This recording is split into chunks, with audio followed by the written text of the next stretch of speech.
Right now, though, let's talk about this. Greta Thunberg on the so-called Freedom Flotilla to Gaza, getting intercepted by the Israeli forces. They said they'd intercept them, and they did. She recorded a video just before this, and this is what she had to say. My name is Greta Thunberg and I am from Sweden. If you see this video, we have been intercepted and kidnapped in international waters by the Israeli occupational forces or forces that support Israel. I urge all my friends, family and comrades to put pressure on the Swedish government to release me and the others as soon as possible.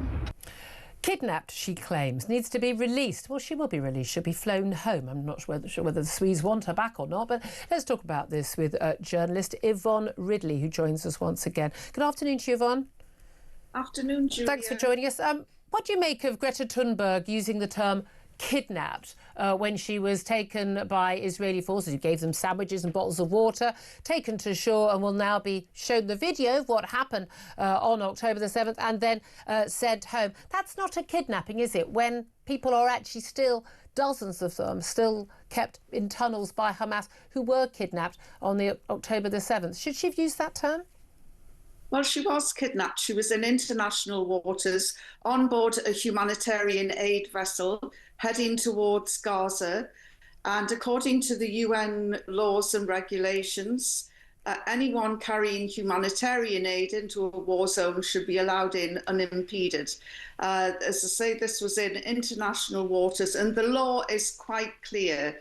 You know, if they'd been in Israeli territorial waters, or that would have been a different matter. But it was a British registered ship, which should have been allowed safe passage to deliver the aid that it had on board. OK, a number of things. I think actually it's not quite so clear-cut as you say. Countries are entitled to instigate blockades when there is a war zone. Gaza is quite clearly a war zone. You say it was an aid vessel. It was a bunch of people who were doing selfies for Instagram. There was probably less aid on that boat. It's a tiny little vessel. Probably less aid on that boat than, frankly, the stuff that most of us have got in our own kitchen cabinets right now in terms of the aid they were actually going to bring. Even they admitted it was, you know, it was sort of a, you know, it was sort of making a gesture. It was symbolic, It was yes. symbolic. So it wasn't aid, was it? So either, OK, was it an aid vessel? Or was it a symbolic aid vessel? Which is, because one of them will actually help people and one doesn't. So it wasn't an aid vessel. So we both agreed with that, right? People starving in Gaza. Starving, according to the medical experts. According to the medical experts, who aren't allowed to say anything unless they say what Hamas has told them. Because journalists are not being allowed into Gaza. Why are journalists not allowed into Gaza? Well, you tell me. Israel is obviously trying to hide some of the war crimes that it has been investigated for. Well, they're not doing it very well, are they? Because we're constantly being shown evidence, we're told, of war crimes by Israel. So they're not hiding it very well. Well, no, they're not. We've had IDF soldiers being arrested in various parts of the world who've been recognised as committing war crimes. You know, you talk about the selfie yacht. Well, what about the selfie IDF filming themselves in women's underwear, women that they've probably killed? Probably. I mean, probably. There's no doubt at all in war. There are people on all sides, and we've in the British Army who have done wrong, and actually it's the other fellow soldiers who are the most appalled by those crimes, and people get arrested and prosecuted, and quite rightly. However, let's come back to our self-yacht. I think there's a very good reason why Israel doesn't want Western journalists into Gaza, because A, they can't protect them, and B, there is a very big issue, we already see it, with Hamas controlling people. We know this has already happened in Lebanon, where we have got where American, or not American, where Western, where Western journalists go in, and they know, and this happens to Palestinian so-called journalists in Gaza, if you say stuff we don't want you to say, you and your family are at risk of reprisals. And we know those reprisals are very real from a murderous terrorist group. We would not get honest reporting. People wouldn't be safe, and it wouldn't be honest reporting. Hundreds of senior journalists of the quality of Jeremy Bowen have said... Oh, well, quality of Jeremy Bowen. You know, it's what right does Israel have to dictate to newspapers who they should and should not let into the war zone? Journalists take risks every day, and there are some really senior veteran journalists who are prepared to take those risks and go in. They are, and on balance, I would see those journalists. On balance, I would. Again, you went into Afghanistan. You were kidnapped there.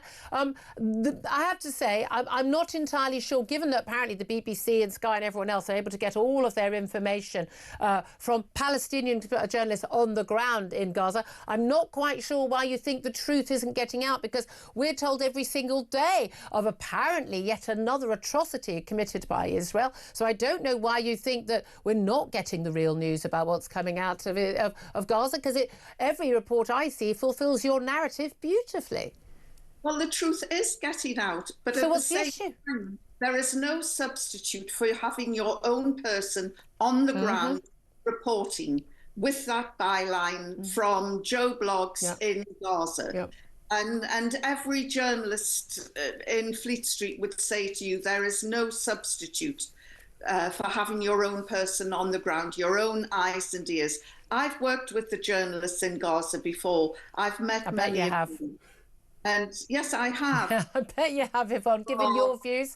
Yes, I'm sure you were very welcome there as one of the, and I mean this in the most loving way, one of the useful pro-Palestinian useful idiots, yes, who will spout any anti-Israeli pro-Hamas nonsense that you're encouraged to do.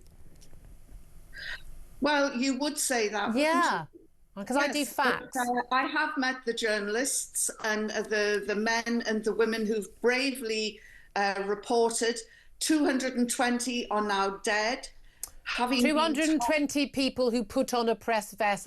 Targeting of journalists is a war crime, absolutely. However, an awful lot of the people, like those journalists in the press outfits who were filming the release of Hamas hostages, along with the International Red Cross, who were getting the girls to pose, look happy for the cameras as we release you back to your family members after raping and starving you in the tunnels for months on end. Those journalists, yeah, or are those ones okay?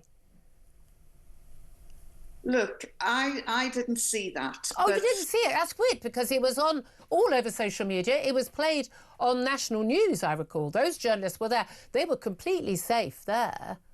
Were those journalists filming what Hamas wanted them to film? Were they journalists? Would you have done that? I would say that they're probably the same as the Western journalists during the liberation of Kabul, who were paying people $50 a time to shave off their beards for the camera. Unfortunately, there are people in our profession who sell their principles down the path. Yes, there are, aren't there?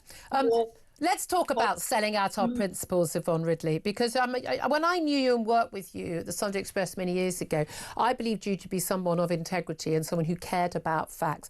You did an interview yesterday in which you talked about how October the 7th had been overhyped. Your word, overhyped. What did you mean by that? 40 beheaded babies is a bit of an exaggeration. No, that's a massive lie. There weren't 40 beheaded. No. When I talk about October the 7th, when Israel talks about October the 7th, when any official, when any journalist who knows anything about it talks about October the 7th, they never mention there being 40 beheaded babies, because it was a confusion from one journalist on one day that went around the world, which has been totally debunked. So it wasn't just one journalist. It was one journalist who said it. It was one journalist who said it, and she had misunderstood what she had been told by an IDF soldier. And they were all the first responders from the Zaka charity who invented stories about what they saw. Did they? I've read, I'm going to pronounce this all wrong, Yadioth Aronoth, the Israeli newspaper, Haaretz, and the Israeli Times, who have all reported on October the 7th because they stopped and said there's too much contradiction coming here. And so they looked at the narrative. and it was over-exaggerated. It was what was exaggerated? Wait a second, I want to clarify. Were 1,200 people killed that day? Yes, there were. Okay, no. Were women murdered and raped and mutilated before they were murdered on that day? I don't know if they were raped. You don't know if they were raped? No, I don't. You don't know, even though Hamas fighters themselves have actually filmed the rapes. They've been found on their own body cams and put on social media. I have. But you don't know. Body cams, but I do remember a family saying our daughter has not been raped. She was murdered, and they were very, very upset. Oh, so one family's daughter wasn't raped. Brilliant. Were children killed deliberately on October the 7th? There were teenage twins who were killed. There was one baby that was killed. One baby.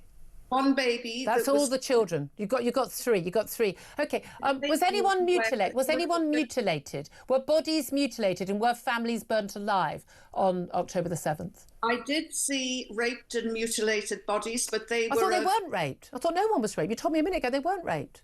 Well, hold on.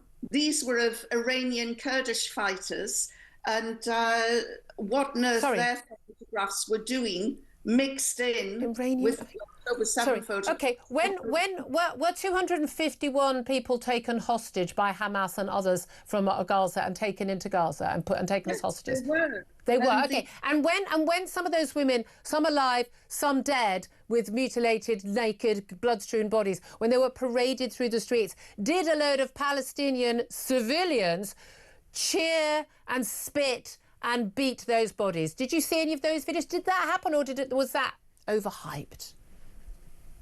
Yes, that happened. That happened. Okay, and when the hostages who've been released were released, were any of those, in their experiences in that time, were they starved, tortured, beaten, and in some cases sexually abused and raped? Did that happen? If you say it does, and it's not me. I wasn't there. I'm not saying it happened. The people who it happened to said it happened. Do you believe them? Do you believe those hostages, or are they lying? I'm still looking into, but October the 7th does not give an exemption pass for Israel. Didn't ask that. You said October the 7th was overhyped. How do you overhype a massacre involving 1,200 people, rape and mutilation and hostage taking? How do you overhype that? I just said before, the 40... No, that's debunked. That's long debunked. Over a year ago, and you're still going on about it. I'm not talking about the stuff that didn't happen. I'm talking about the stuff that did happen. Was it over? How is that overhyped? About that, the President of the United States, the last one, still hasn't apologised. And he should, because it was untrue. It was untrue. But this is why facts matter. Yvonne, we're going to have to leave it here. But I mean, just want to say, you were supposed to be on that Freedom Flotilla. Why didn't you go? I was supposed to be on the Conscience, which was blown up in Malta by Israel. Of course, I don't know the details on that. Okay, but would you go on the next one? Country. Would you go on the next one, and would you like to would you like to go to Gaza? Go on the next one. Do you think you'd be welcomed there? On the next one. Do you think you'd be welcome there? In Gaza, absolutely. Yes, I'd be welcome. Oh, I'm sure they'd love you. Israelis, obviously. All right.